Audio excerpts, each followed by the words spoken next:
Olá, queridos! Olá, queridas! Tudo bom? Vocês lembram que no mapa anterior a gente conversou sobre os tipos de força, tá certo? Especificamente citamos a força de atrito, mas não conversamos, não destrinchamos a força de atrito. Vamos fazer nesse mapa. Esse mapa é só sobre as forças de atrito. Então, se concentra geral. Vamos lá. Bom, primeiramente vamos falar sobre a origem da força de atrito. Tá aqui, ó.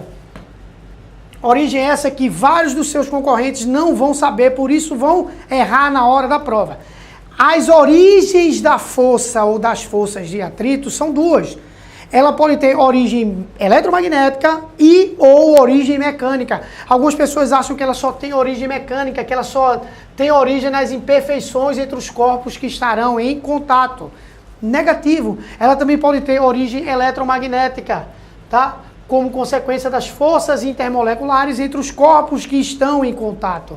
Então, a força de atrito, ou as forças de atrito, possuem duas origens, eletromagnética e mecânica, podendo ser uma e a outra, ou uma ou a outra. Em algumas situações, uma é mais evidenciada que a outra, que no cotidiano você começa a perceber, é só você lembrar, por exemplo, que os pneus de Fórmula 1 são pneus lisos. Mas eles foram pensados dessa forma. Então, o atrito ali é bem pouco pelas imperfeições, é muito mais pelas interações intermoleculares que existem entre o material desse pneu e o material da pista, que não pode ser qualquer um. Tá certo? Tipos de força de atrito. Bora lá, vamos começar. Vamos começar falando sobre o atrito do tipo estático. Primeira informação é que o atrito estático ele é uma força variável. Se não, vejamos, o nosso super-homem está empurrando uma caixinha aí com forças que eu coloquei com cores diferentes para você entender legal. Supondo que ele esteja aplicando essa força que está de vermelho para a direita, para a sua direita. Se esse corpo permaneceu parado, se esse corpo está parado, significa que existe uma força de atrito no sentido contrário. Tá certo? De mesmo valor que a força. Ótimo, beleza. O super-homem aumentou a força, colocou uma forcinha amarela agora. Tá certo? Quando ele coloca essa força amarela e esse corpo permanece parado, a força de atrito não mais pode ser a vermelha. Tem que ter outro valor e tem que ser maior. Então percebe que a força de atrito ela aumentou. E por isso que ela é uma força variável, a força de atrito estática. Numa terceira situação, eu apliquei uma força, o super-homem, desculpa, aplicou uma força azul. E esse corpo permaneceu em repouso. Então essa força de atrito nem pode ser mais a vermelha nem a amarela que está na sua telinha. Tem que ser a azul. Então é mais uma prova de que a força de atrito estático ela é variável. Porém, esse nosso super-homem, ele pode aplicar uma força maior do que essa azul. Se ele aplicar uma força maior do que essa azul, esse corpo vai ficar no que nós chamamos de iminência de movimento. Essa iminência de movimento, esse corpo ainda está parado, tá bom? Mas se eu aumentar um pouquinho mais essa força, esse corpo já entra em movimento. Daí o nome iminência de movimento. E obviamente terá uma força de atrito no sentido contrário, de igual valor a essa força aplicada que o colocou na iminência de movimento. Somente essa força de atrito pode ser calculada por essa equação aqui. μ vezes a normal, só de atrito estático máximo, tá certo? Só essa daí. As outras assumirão o mesmo valor da força aplicada sobre o corpo. César, o que é esse μ? Esse μ é o que nós chamamos de coeficiente de atrito, que depende das superfícies que estão interagindo, que estão em contato entre si. Então não há coeficiente de atrito, por exemplo, da borracha com outro material. Você às vezes tem um piso com 10 pessoas andando sobre esse piso. Pessoas que estão com sapatos provavelmente com solados diferentes, materiais diferentes. E aí, consequentemente, os coeficientes de atrito serão também diferentes, tá certo? E essa força normal representa a compressão exercida sobre o piso, sobre essa superfície. Então, quanto maior for essa compressão, maior é a interação, consequentemente, deverá ser maior a força de atrito, tá certo?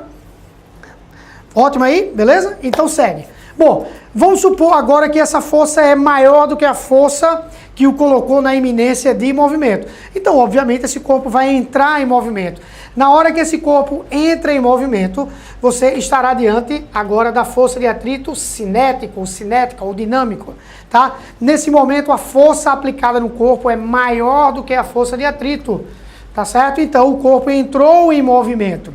Essa força de atrito cinética ou cinético, ela é praticamente constante e pode ser calculada simplesmente multiplicando o coeficiente de atrito, que agora não é mais o estático, já é o cinético, que tem valores diferentes, vezes a força normal. Com essas informações, a gente consegue montar um gráfico extremamente importante. Preste atenção, entenda esse gráfico aqui, ó. No eixo X, no eixo das abscissas, a gente tem as forças aplicadas no corpo. No eixo das ordenadas, a gente tem a força de atrito. Percebe que por um determinado instante, por vários instantes nesse gráfico, né? Por um determinado intervalo de tempo, melhor dizendo, a força aplicada assume o mesmo valor da força de atrito. Tá certo? Isso vai ocorrer quando o corpo ainda estiver em repouso. Beleza? Por isso que esse ângulo aqui, ele é de 45 graus. Esse ângulo aqui, ó. 45 graus. Tranquilo? Deixa eu colocar mais bonitinho aqui. Esse ângulo aqui, ó. Opa! 45 graus. Beleza. Porém, chega uma hora que o corpo entra na iminência de movimento, é quando o atrito atinge o seu valor máximo. Então, se eu aumentar um pouco mais a força, esse corpo já entra em movimento. Quando ele entra em movimento, esse atrito passa a ser o quê? Cinético. O atrito cinético é um atrito, praticamente constante, que permanece durante todo o movimento do corpo. Mas percebe que ele é menor do que o atrito estático máximo. Então, esse gráfico é de extrema importância. Tá bom? Duas coisas importantes para fecharmos o estudo da força de atrito. Primeiro, a área. Por que a área entra nesse processo? Porque a força de atrito de deslizamento, que é essa que nós estamos estudando, para valores amplos, ela independe da área de contato. Isso é uma coisa que choca muita gente, porque, como a gente fala no início, que a origem da força de atrito é nas imperfeições e nas forças intermoleculares, você imagina rapidamente que quanto maior for a área, maior é a quantidade de imperfeições, maior é a quantidade de interações moleculares. Mas não é por aí. Porque até existem mais moléculas atuando quando você aumenta a área, mas há uma redução de compressão entre essas superfícies, que quanto maior é a área, menor é a pressão trocada entre duas superfícies. Tá certo? Então, quando você tem uma área maior, a pressão fica menor. Você melhora de um lado, mas piora do outro lado. Quando você tem uma área menor, você tem menos interação. Em compensação, a compressão é maior, fazendo com que matematicamente compense e faça com que a força de atrito independa da área para N situações, para amplos valores. Tá certo? O último ponto envolve o sentido da força de atrito. Você precisa se ligar que existe uma frase errada, tá aqui os livros não, tá aqui alguns professores falam em sala de aula, me perdoe os mesmos, de que a força de atrito ela sempre tem sentido contrário ao movimento do corpo. Não é verdade, a força de atrito sempre tem sentido contrário à iminência do movimento do corpo. Se não, vejamos, esse atleta aqui ele está caminhando porque ele está empurrando o chão para trás. Então o atrito que ele faz no chão está para trás, tá bom? Mas a reação do piso sobre ele está para frente. Então a força de atrito no pé dele está para frente, no chão que está para trás, mas no pé dele está para frente. O mesmo ocorre na figurinha que encontra-se acima. Você está puxando esse caixote aqui em cima para a direita.